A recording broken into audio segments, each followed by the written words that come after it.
may I call upon PP Parlita. And before Parlita comes in, I have to just give me another few seconds. I would like to welcome PTG Andre, who has just joined in. Thank you, PTG, for joining us. And now, yes, you're here. Thank you. And I'll call upon Parlita, please. Okay. Thank you very much, President Dinesh, my PDG, Andre Zaharto, PDG Kamau, distinguished guests, fellow Rotarians. It gives me great pleasure to introduce an old colleague in the HR profession, Professor Sattar Bharwani. I've known Sattar for over 30 years now, since my PA consulting days, when he used to run DBM Asia Pacific. His 30 years of international business management experience include executive coaching, group facilitation, leadership development with global consulting firms such as Mercer's, Hay Group, and Korn Ferry. Professor Sattar is now the Chief Executive Officer of Disruptive Leadership Institute and concurrently the CEO and C-suite Master Executive Coach of the Center for Executive Education. He is a professor of practice with PPA IPE School of Management in Paris for Executive MBA in Digital Transformation Program. He's also an adjunct professor of strategy with the Paris Graduate School of Management and used to be with Curtin Graduate School. A big feather in his cap was his award as Executive of the Year Human Resource Consulting at the Singapore Business Review Management Excellence Awards last year. An accomplished author, Professor Sattar has published extensive series of articles on knowledge management and leadership transition. In 2019, he published a book called Transforming the Next Generation of Leaders for the Fourth Industrial Revolution Era. This was well received and adopted globally by academic institutions. Just recently, he released the second book, which is the topic of his talk today, Leadership in Disruptive Times. Published in New York, it is available in Amazon and other online bookstores. This has been endorsed by CEOs, business leaders, and global thought leaders all around the world. His 25-minute talk tonight is certainly not enough to see the nuts and bolts of what he's talking about. So let us all get hold of his book as soon as we can. Fellow Rotarians and friends, let us welcome Professor Sattar Bharwani. Sattar. Thank you, Palita. Well, okay, I'll just share the slide. So first of all, thank you, Suresh, Bridget, and Dinesh for inviting me to be here and to share with you some insights into the world of disruptive times, what we are going through today. And, you know, interesting, I've been talking to Suresh actually over the years. He's been trying to get me to come and, you know, talk. And, but to find a topic that is so compelling that I could share with all of you, that today, because of what is happening worldwide because of the pandemic and also the push for digital transformation. And I'm going to talk about disruption, and this is the topic, the title of my book. I believe are you all able to see, let me see whether, so you can see the slide. Let me put on the slideshow. Okay, so you should be able to see the slide now. Okay, so let me talk about disruption. So I only have 25 minutes. I'm going to go to the point. Normally I do it for 1.5 to 2 hours, you know, keynote, and 3 to 5 days, depending on the nature of engagement. But yeah, Bridget keep on reminding me, you only have 25 minutes to 30 minutes and Q&A. So I've come to the point and I'll be very direct and I will not rush, but I will be emphasizing specific part of research globally that what we have done into best practices. And also I'd like to spend some time to have dialogue so you can pose questions that would be of interest to you. So you can have an exchange. So very quickly, you know, when you talk about disruption, and you know, the word disruption means differently to different people. But in the context of what we call innovation in business transformation, the best definition is what Christensen Clayton, the professor from Harvard, talked about. But before that, I went to various dictionary to look at the definition. So this is interesting. The latest definition that you probably would find on Cambridge. This is a revised definition. They have changed over the years. And this is interesting. He said disruption is the action of completely changing the traditional way that an industry or market operate by using new methods or technology.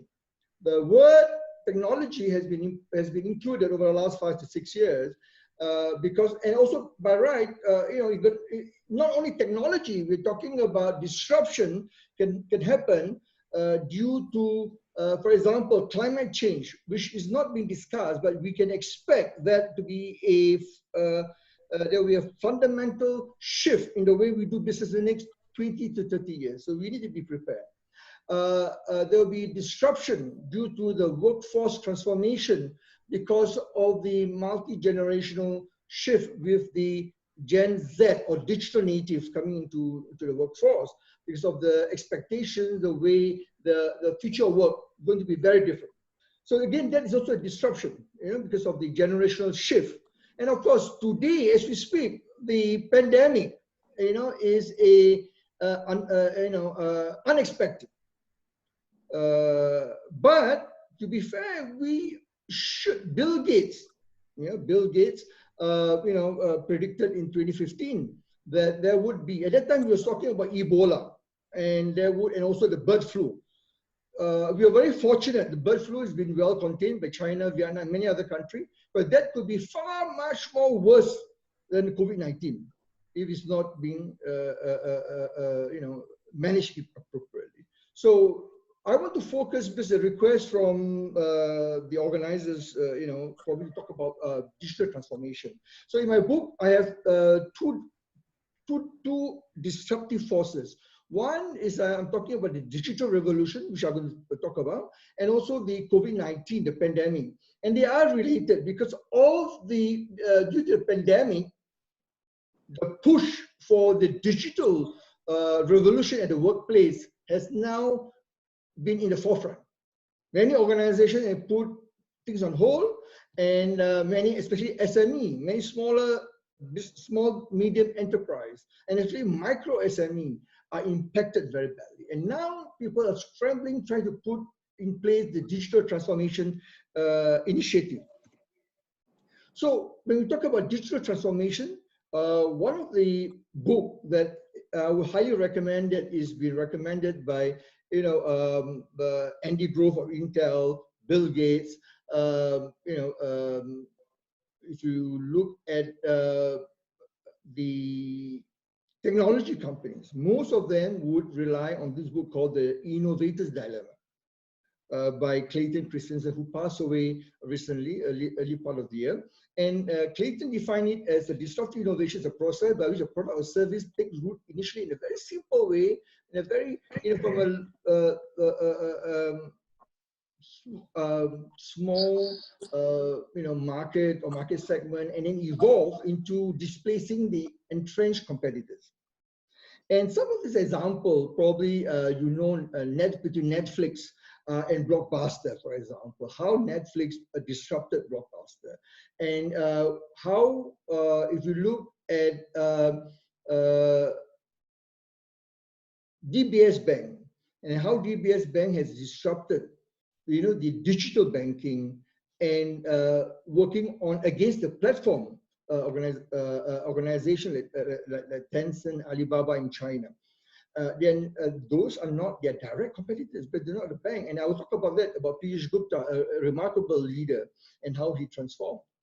Okay, so that's a disruptive innovation, because the technology is shifting. If you look at the technology, cloud computing, advanced internet technology, machine learning, if you look at cloud computing, 3D printing, renewable energy, all the disruptive forces are coming in place. It was predicted about 10, 15 years ago, and now it's already in place.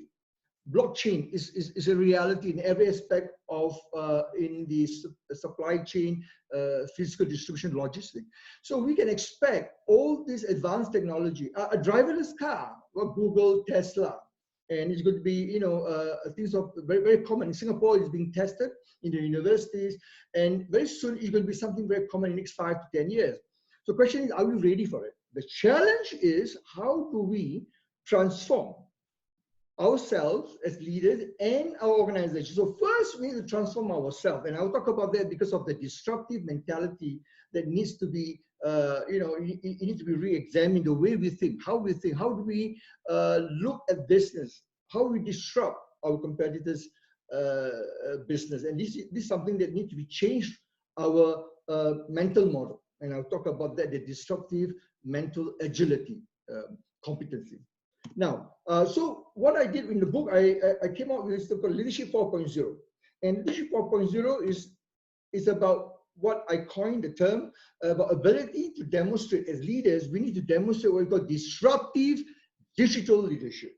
Now, what are these? And I will go into in depth in a short while, the 6 competencies.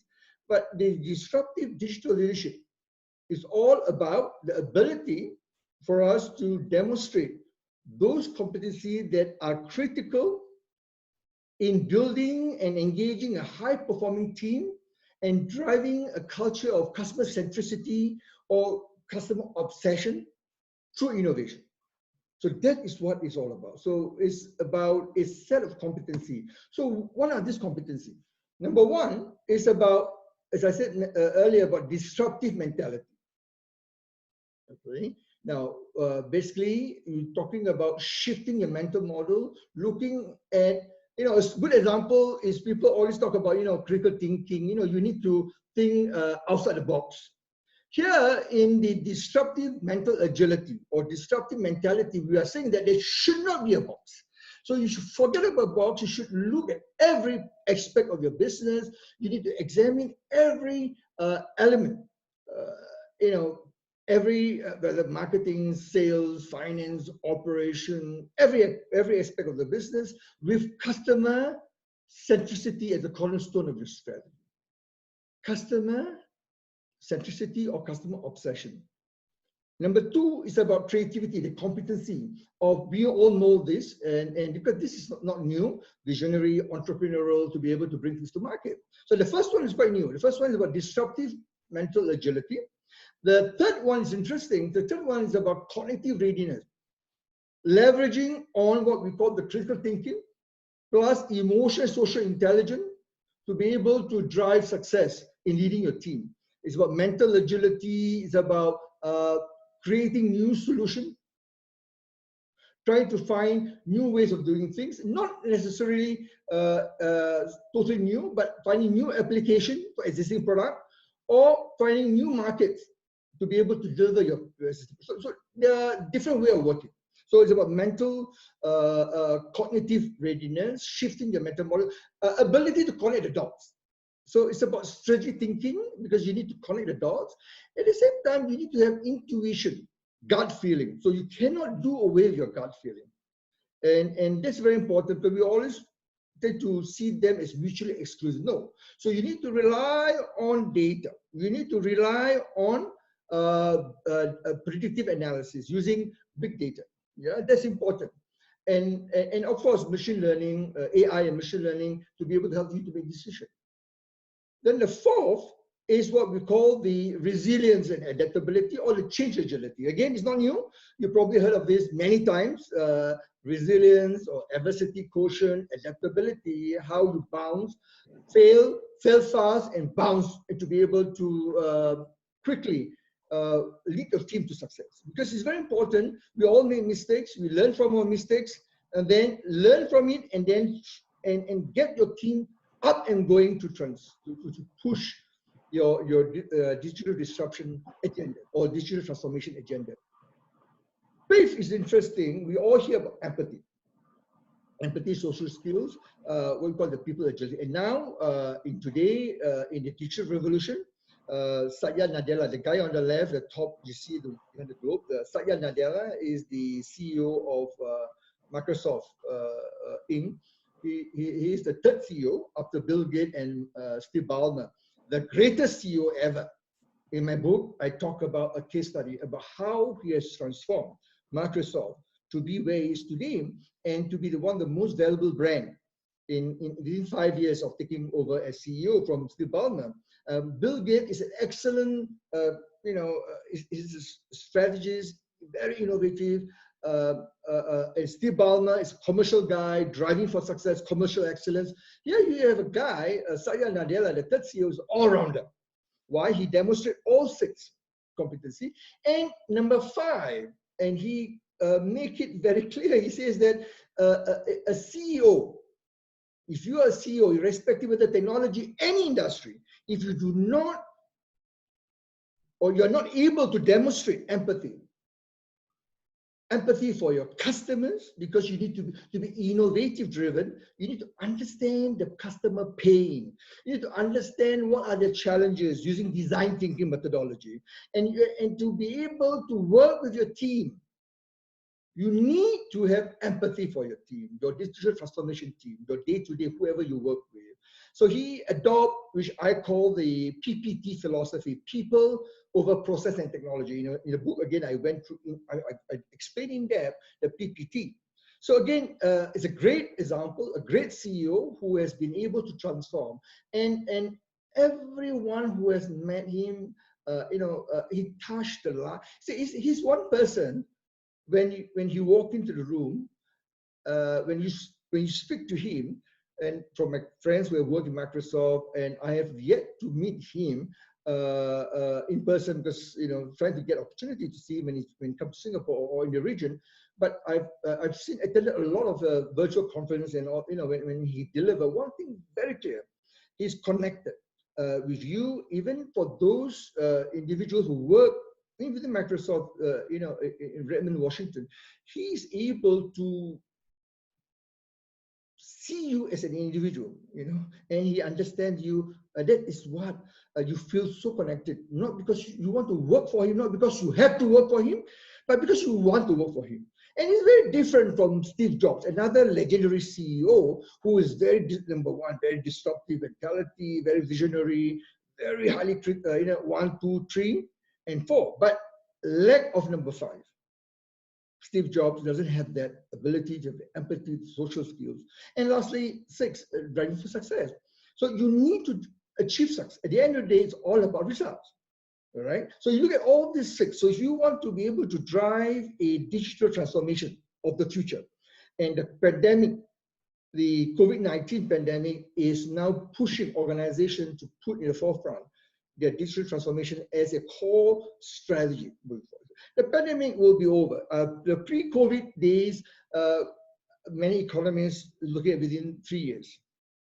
Pre-COVID. So with the, again, with the vaccine, in my book, I talk about the VUCA, volatility, uncertainty, complexity, ambiguity of the COVID-19, the pandemic. There's a lot of things unknown. Every single day you see things in the news about what is happening, the mutation, the evolution of the virus, about the vaccine, whether, how long will it take? So a lot of things are unknown.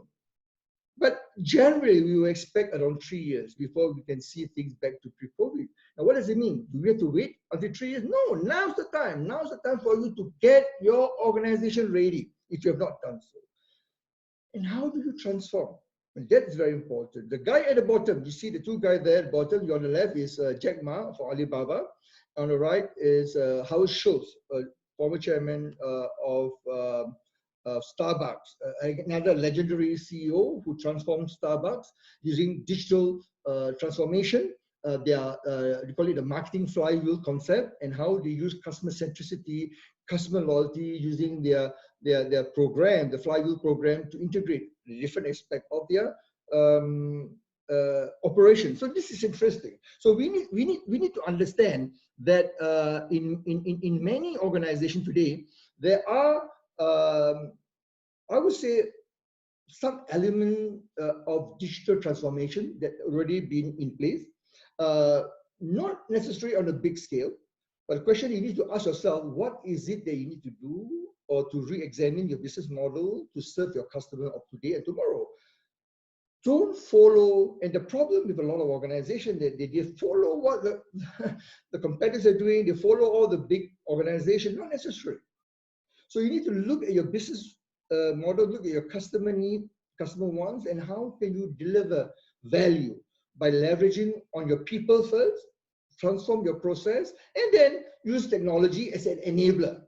Technology as an enabler to deliver that success. But then, how do you do that? So what can we learn? Now, I mentioned about DBS Bank, I mentioned about Microsoft, DBS Bank is Piyush Gupta. I'll spend some time talking about him because most of you in Singapore probably can relate to them. I talked about Microsoft already, Satya Nadella. Starbucks is Howard Schultz. Again, I'll talk a little bit about him. And I'll talk about Netflix and Grab and Uber. So if you look at all these 6 companies, there's some commonality. In my book, I talk about what are the key success factors. So what is it that you do well? So there are something that you can learn from them. Now, so there are 6 best practice worldwide, and of course there are many other companies I've examined, including Boeing, Procter & Gamble, looking at GE, looking at smaller, startup, over the years has been very successful. But what is it that makes them successful? Now, I will talk about Piyush Gupta primarily because Piyush, and I met him several times, interacted with him when I was the chairman of the Human Capital Committee of AmCham. I invited Piyush to be a keynote speaker at several forums, and I learned a lot from him. This is the first time I met Piyush was in Citibank, and Piyush is tough, like many CEO, is quite demanding, very tough, using different style of leadership. But it's one thing that I admire Piyush because he's able to hire the best people for his team, get the best people from wherever, whether Morgan Stanley, UBS, HSBC, or Citi, or anywhere, OCB, whatever.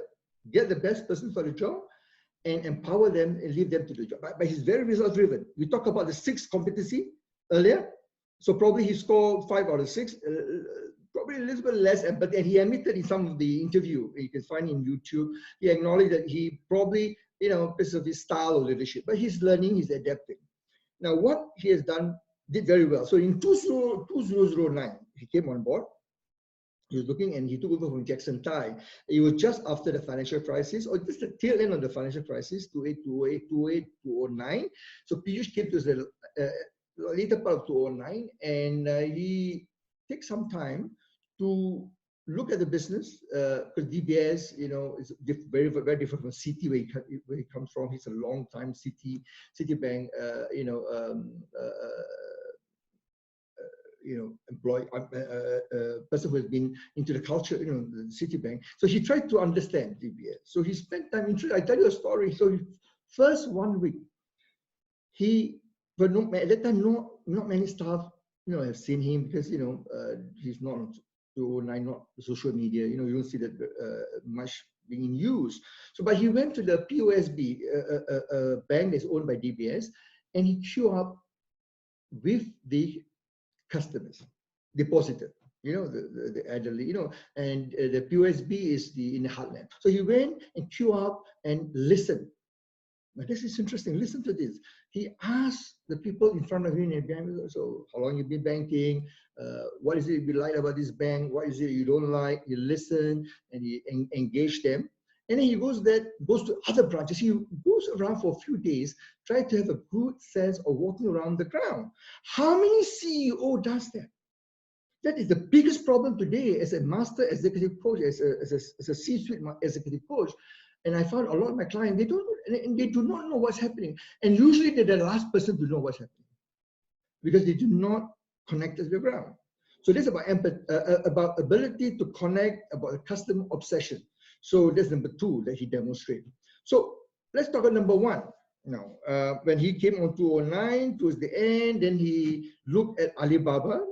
He looks at Tencent, all the platform companies in China evolved, and they're providing funding to their customers. And he was saying to himself, look, our competitors are not the UOB, OCBC, HSBC, UBS, whatever, American, all the banks.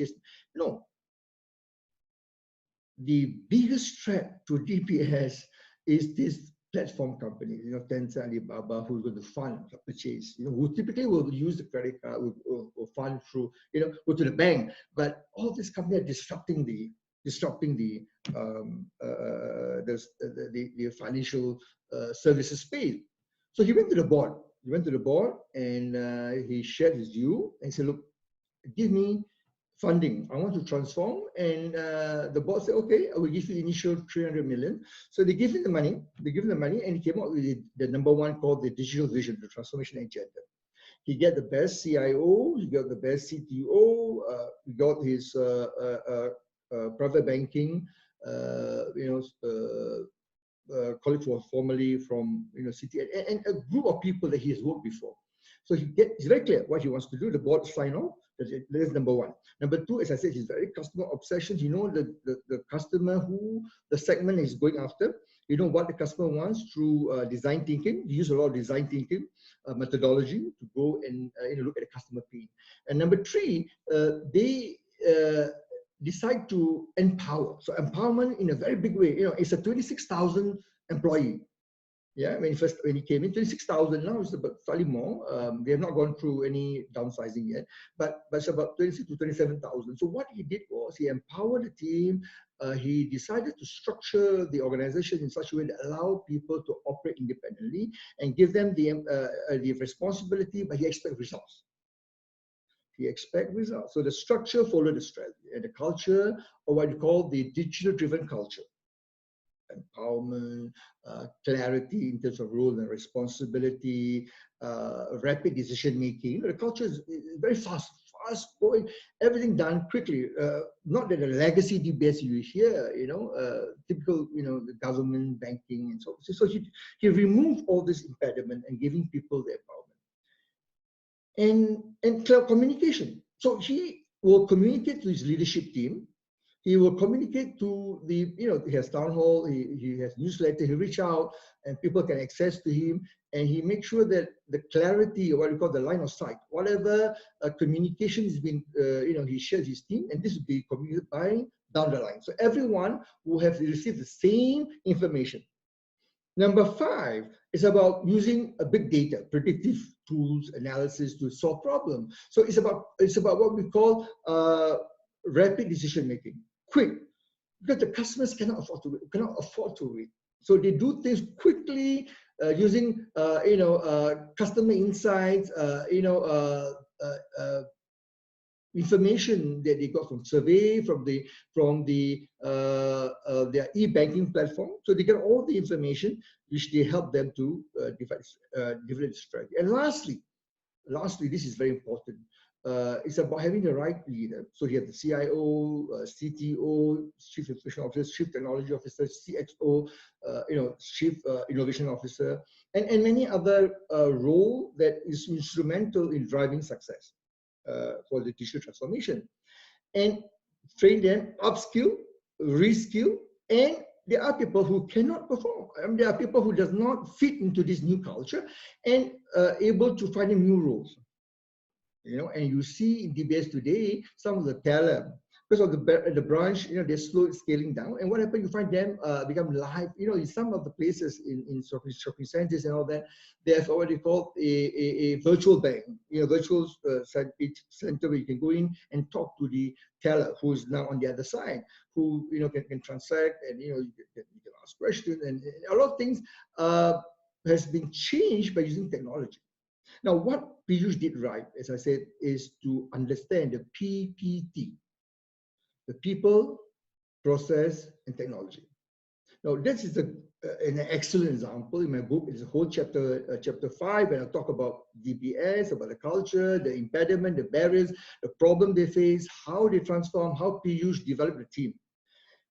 And the other company I also talk about a little bit in chapter 1 is about, Grab. You see the guy there, you see the Anthony and his co-founder, both from Harvard Business School. He had to come back, and, Anthony Tan is part of the, the Tan Chong family, who he has an idea in how to be able to bring, disrupt the taxi industry by looking at Uber. Uber was the market leader.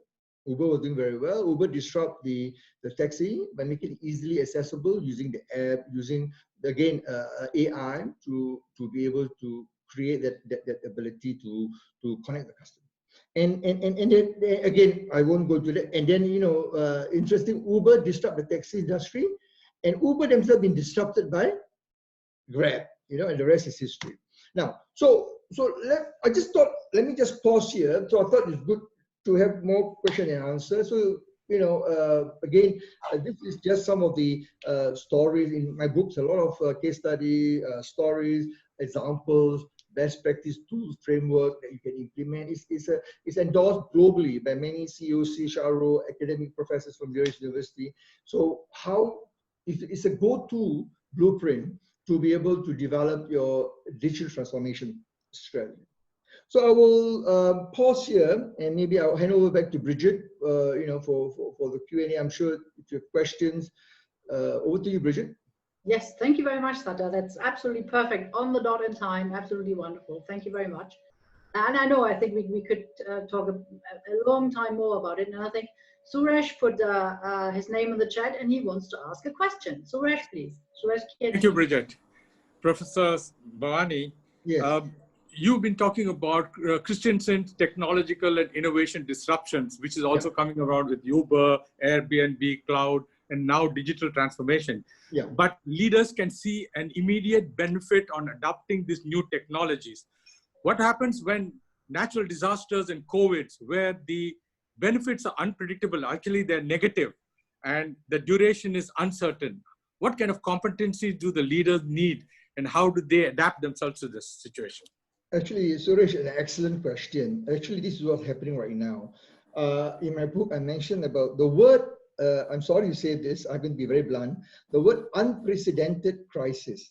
And last Monday, I was interviewed on MediaCorp on radio, and I was asked a similar question, Suresh. So I said that, the word unprecedented crisis has been used, bastardized, used by worldwide leaders, business leaders, government leaders, because it's just an excuse because you do not know what to do. But there's no playbook. Suresh, you are right. There's no playbook. You cannot rely. You hear people talk about, many organizations or many political leaders worldwide will use, we've gone through the global financial crisis. We've gone through September 11, 2001. We've gone through the dot-com bust in 2000.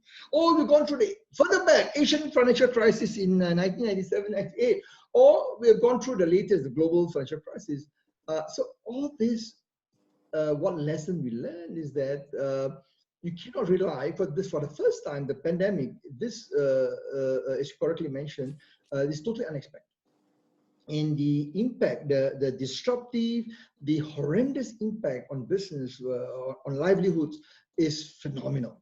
And in my book, I talk about WTO, ILO, talk about the informal economy, we talk about the IMF, ILO, all these three-letter organizations, the UN organization, WHO, has described the impact of the pandemic on business and on life, on society, on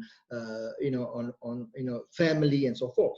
So what competency is required is number one in the disruptive mentality, what we call the disruptive digital mentality, Suresh. Now this is where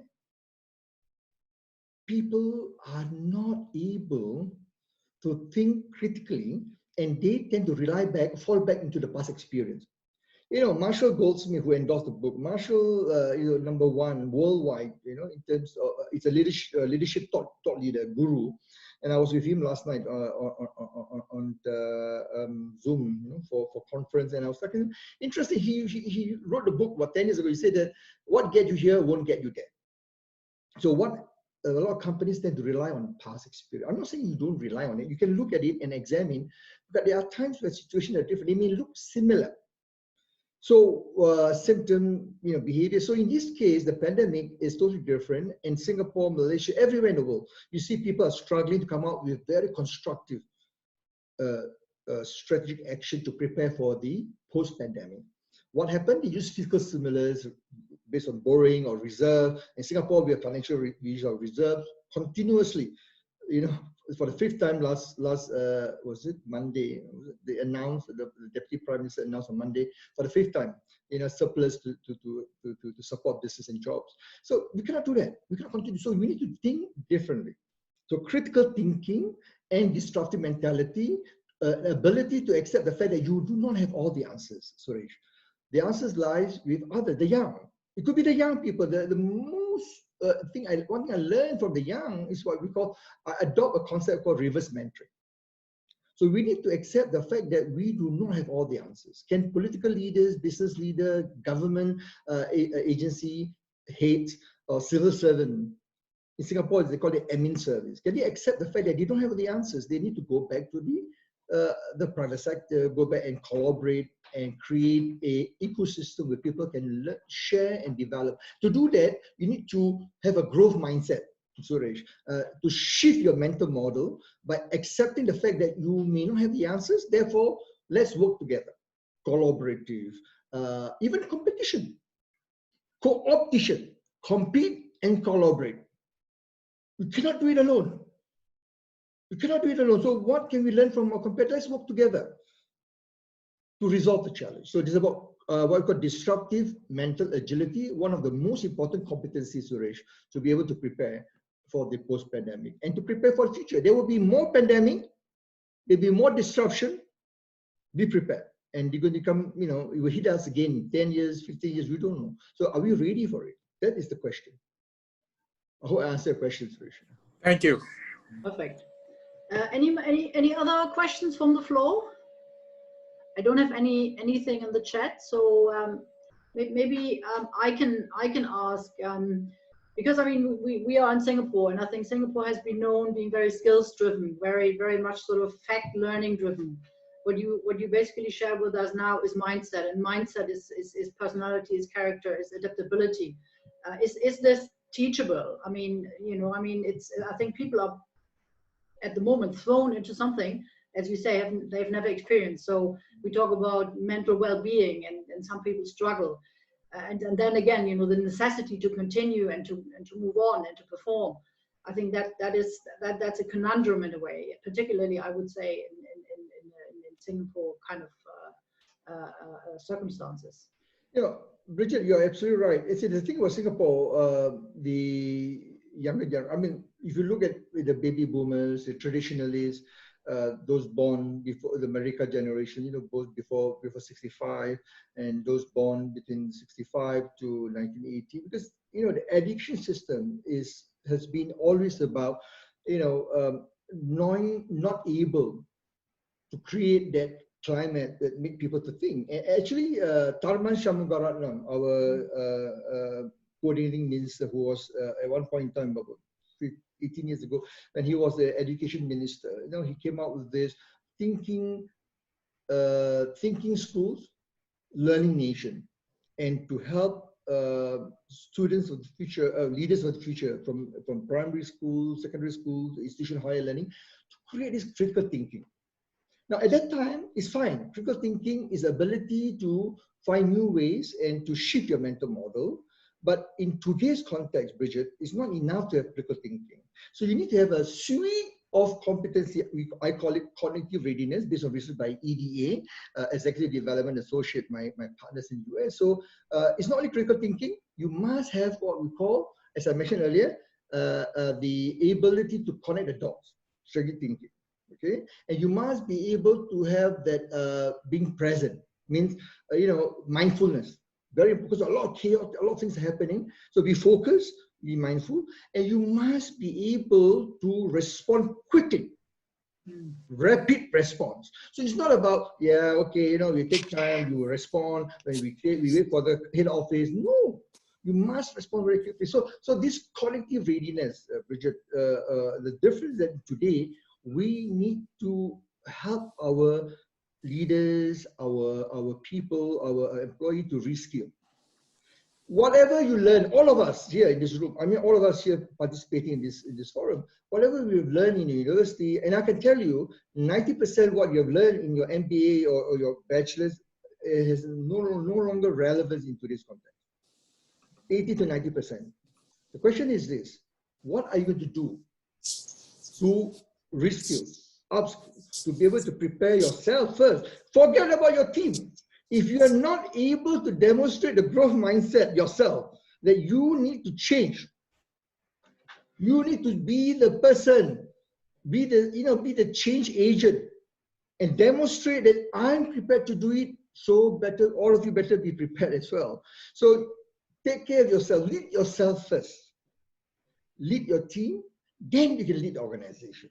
So if you are not able to lead yourself, you're not able to shift your mental model, then you are not going to be successful. So it's not about title. And this is the thing, last week when I was doing the similar, webinar, the topic is, what is a leader? The question was asked, what is a leader? A leader, in today's call, in the pandemic or in any organization, a leader is not someone who holds the title of a CEO, a director, GM, MD, manager. No, those are managerial titles. A leader is one who's able to impact and influence others, stakeholders, followers to do things that you want them to do, not because they have to do it, but because they want to do it. To do that, anyone can be a leader. Anyone doesn't have to be a manager. For example, let me give you an example. One of my clients in Malaysia, there was, the pandemic, when it happened, the first few days of the MCO. The MCO is the Movement Control Order in Malaysia. It's like a circuit breaker in Singapore, or we've got the lockdown. It's a part of social distancing, and people have to work from home. And the HR director was telling me his story. He said, look, all of them work from home. And because we have to work from home, they have to attend video conference, Zoom. And Zoom now become a verb. Zooming here, Zoom there, Zoom here, everywhere Zoom. And you see 60, 80-year-old. Even there's one case I read somewhere in Indonesia, a 94-year-old also use Zoom. And that's how you communicate with the family across the world. Now, this example in Malaysia, so what happened with this guy? He is an IT manager. He's an IT executive, not man. It's an executive, but because the manager was not around, and the sales, marketing people need to access the database. Yeah, the database, but they will work from home, but need security, protocol access, and all that. Usually the process is you need to go, you need to go and apply, submit your usual, application. It will take you about 1 to 2 days before your approval. And here's where an example, very interesting example, because they need to serve the customer. The customer is the government. And this guy's an executive. He's very junior, probably one of the lowest rank. He take the initiative because the sales people are pushing. There's no answer from his boss. The boss probably attend to other BCP, business continuity planning implementation. And this guy take the initiative to access and approve the information is very critical now, because this is where the empowerment comes in, the growth mindset comes in, because the customer is the government. And the government need those information from the salespeople, and they need to supply. And the salesman, head of sales, pushing head of IT should not be contacted. And this guy is an executive, IT executive. Take the initiative, go and get access to information, and ensure the salespeople have what it takes to serve the customer. Now, this is what customer centricity and customer obsession is all about. It's a result. Sorry, Professor, to interrupt. I think PDG Andre, one of our guests, has a question as well. I think we should ask him just to also ask his question before we have to wrap up. PDG Andre. Thank you very much, Bridget. Thank you, Professor Bhavani. The digital disruptive leader 6 competencies that you shared with us just now, will that still be applicable to a market where the consumer's level of IT literacy is still not yet nurtured? Or do you apply different focus of emphasis on each of these 6 levels of competencies? No. Okay, thanks, Andre. Now, first of all, the 6 level of competencies, or they're not level, they are 6 different competencies. They are mutually exclusive. It's about leaders to demonstrate the ability to think differently, to be able to shift the mental model, develop a growth mindset, to be able to develop strategy. Yeah. So Andre, they're not about market. It's about individual leaders, all of us. Yeah? How do we serve? Now, when you talk about market, for example, Indonesia versus Samoa, versus Papua New Guinea versus Bangladesh, for example, or Lebanon, it doesn't matter. So it's about customer centricity, Andre. So the question is this. So when you understand your customer, yeah, what they want, what they need, yeah, and that's through design thinking. You need to spend time, your typical market research and all that. The same thing. The same process that you're doing in marketing. The only difference here is you use technology to simplify, to transform the delivery of the services. And you develop something which is specific. So you are right. So for example, if I were to use the same model in Samoa or in Papua New Guinea, it's different from Singapore, Hong Kong, Japan, because the customer expectations are different. How do you deliver? How they want you to deliver the service using technology? Sometimes it's simply using the simplest technology, but it serves the customer purpose. So Andre, the first rule is customer centricity. Know your customer. So it's an outside-in perspective and develop your strategy using technology. So it's the competency is more about individual leader, Andre. It's not about the market. Yeah, the market, the technology will differ. You're right. The maturity, the digital maturity technology in Japan and Korea is far much greater than China, in Singapore. You know, Korea and Japan, then Singapore, and then Hong Kong, and then in Shanghai, and so forth. So that is about the tool, the means to deliver the service. The market, what the market requires, and what you need to do differently to deliver the service. But the six competency applies to everyone. About the way you think, how you deliver results, how you empathy, how you ever engage a team. Thank you. Thank you very much. Bridget, there's a question that Tom Wolf sent to me privately. I don't know why. Oh, sorry. Okay, then please go ahead. Yeah, I don't know why Tom sent to me privately. Tom asked, should we speak about post-pandemic leadership or post-COVID-19 leadership? Okay. Tom, the pandemic is synonymous with, of course, the COVID-19. But of course, COVID-19 is only one of the pandemic. We can expect, we're talking about post-pandemic, we're talking about the pre-COVID days, In other words, how do we get ourselves ready when the market recovers? So it's similar, Tom. It's similar. It's about post-pandemic and post-COVID. Now, but the post-COVID, the difference is about post-COVID is more about, it's more short term. We look at now how we get ourselves ready, how do we prepare our people, how we put our BCP in place, business continuity plan, disaster planning. But the post-pandemic leadership is far much more greater.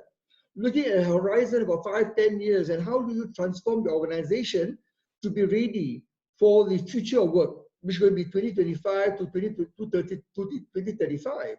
So what is the future of work looks like? It's about using advanced robotics, using advanced machine learning. So how do you advance AI to help you to make decisions, help you to transform your decision, deliver value to your customer, and most important, how do you create a culture that would allow you to be sustainable for a very long time? Now, but the rule of the game is, remember this, you need to, because of the hyper-competitive rivalry in the digital revolution, you need to continuously reassess, reinvent yourself every single day. Now, what do I mean by that? But you do not know who's your nearest competitor. The technology has allowed companies like Airbnb, the largest player in the hotel accommodation who doesn't own a hotel. If you look at Alibaba, the largest platform provider who doesn't own any inventory, C2C. So what I'm trying to say is that technology is shift or going to transform the way how you deliver, how you deliver value to your customer. So that means you need to reinvent every single day. And last thing, be prepared. Be prepared to shift or to let go or to discard. And I'm going to tell you this, many people do not agree and may find it difficult. Discard even your values, your philosophy as a CEO, as a founder. They are so emotional. I found this company for 20, 30 years and you're telling me to yes, you have to let go. Because a lot of things are no longer relevant. Otherwise, you become redundant. So you need to be prepared to let go everything. So Tom, I hope I'll answer your question, Tom. Yeah. Okay, Bridget, any other question? I think there's nothing in the chat, Okay. and I think in the interest of time, I would say that we should wrap up, and then I hand back to President Dinesh to hand over to give you our vote of thanks. Dinesh, you need to unmute yourself.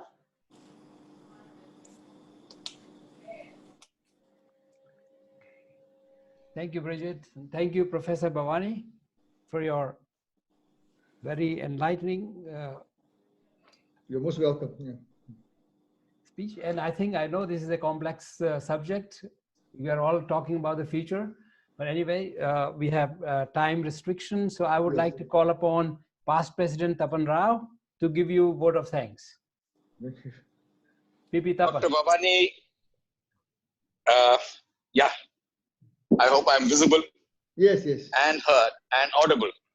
Yes. It's been a pleasure listening to you. I have been in business all my life, and I can imagine the kind of complexities that are getting into business on a daily basis. So what you talked about, most of it I didn't understand, but I'll try to understand. I'm no great guy, and I'm no consultant or somebody in the academics like you, but I'll try to understand because it matters to me. Yeah. So, but nevertheless, thank you very much for coming to speak to us. It's been a pleasure to have you with us, and we really appreciate that you gave your time and your intent into this kind of a project. Thank you so much, Dr. Bhavani. My pleasure. Thank you so much. Thank you everyone. Yeah. Thank you, PP Tapan. I think we can